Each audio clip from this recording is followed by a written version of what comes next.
Pada kesempatan kali ini, saya akan menyampaikan jurnal monolog berupa video demonstrasi kontekstual pengambilan keputusan sebagai pemimpin pembelajaran modul 3.1. Pertanyaan nomor 1, bagaimana Anda nanti akan mentransfer dan menerapkan pengetahuan yang Anda dapatkan di program guru penggerak ini di sekolah atau lingkungan asal Anda?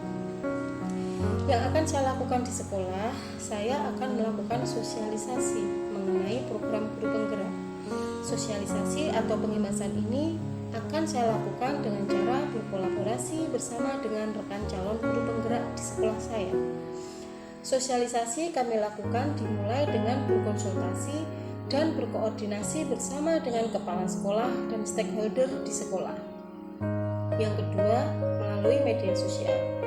Saya akan mentransfer ilmu yang saya dapatkan pada program guru penggerak ini melalui media sosial yang saya miliki, yaitu blog pribadi, channel YouTube, dan Instagram pribadi. Kemudian yang ketiga, melakukan diskusi mengenai program guru penggerak bersama rekan-rekan saya di sekolah dalam komunitas praktisi. Yang keempat, melakukan kegiatan berbagi atau mentransfer ilmu dari program guru penggerak dalam komunitas MGMP Kabupaten. Kemudian yang kelima, apabila menemui dilema etika di sekolah maupun di lingkungan saya akan menerapkan ilmu yang sudah saya pelajari di program guru penggerak.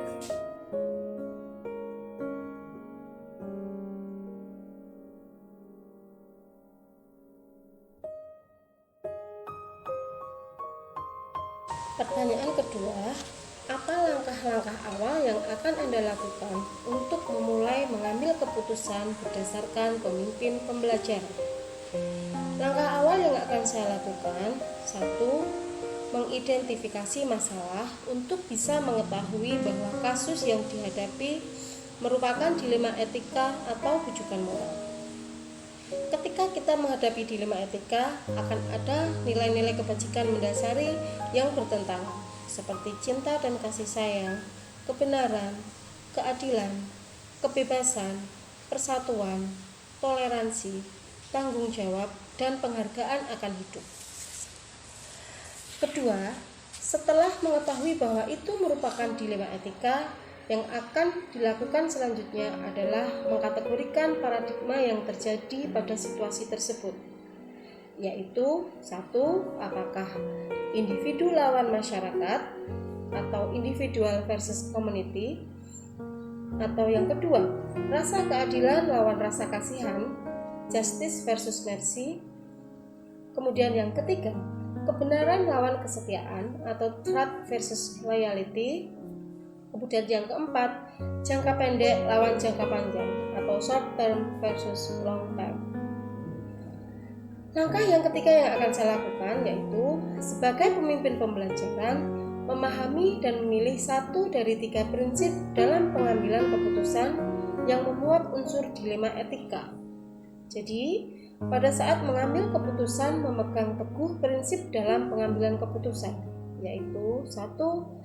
Berpikir berbasis hasil akhir, atau yang kedua, berpikir berbasis peraturan, yang ketiga, berpikir berbasis rasa peduli.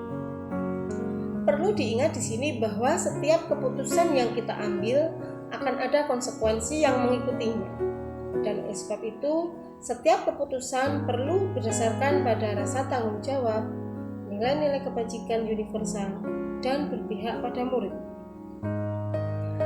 Kemudian langkah keempat yang saya lakukan adalah menerapkan 9 langkah pengambilan dan pengujian keputusan dalam permasalahan dan bersikap reflektif, kritis, dan kreatif dalam proses tersebut. Adapun 9 langkah pengambilan keputusan, 1. Mengenali nilai-nilai yang saling bertentangan. Kemudian 2. Menentukan siapa yang terlibat dalam situasi ini. 3.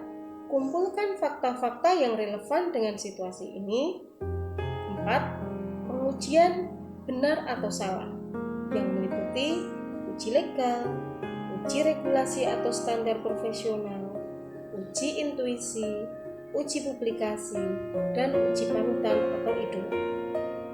Langkah yang kelima, pengujian paradigma benar lawan benar. Kemudian langkah yang keenam, melakukan prinsip resolusi atau prinsip penyelesaian dilema. Yang ketujuh, investigasi opsi trilema. 8. Buat keputusan. 9. Lihat lagi keputusan dan refleksikan.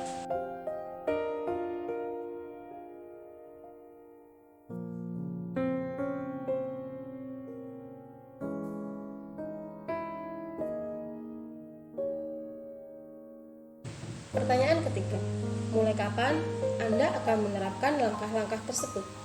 Hari ini, besok, minggu depan, hari apa? Nah, yang akan saya lakukan adalah saya akan menerapkan langkah-langkah tersebut setelah saya selesai dalam mempelajari modul 3.1, sehingga semua pengetahuan sudah saya dapatkan tentang pengambilan keputusan sebagai pemimpin pembelajaran. Rencana akan saya terapkan pada situasi atau kasus yang saya alami sendiri maupun kasus pada murid dan rekan sejawat saya.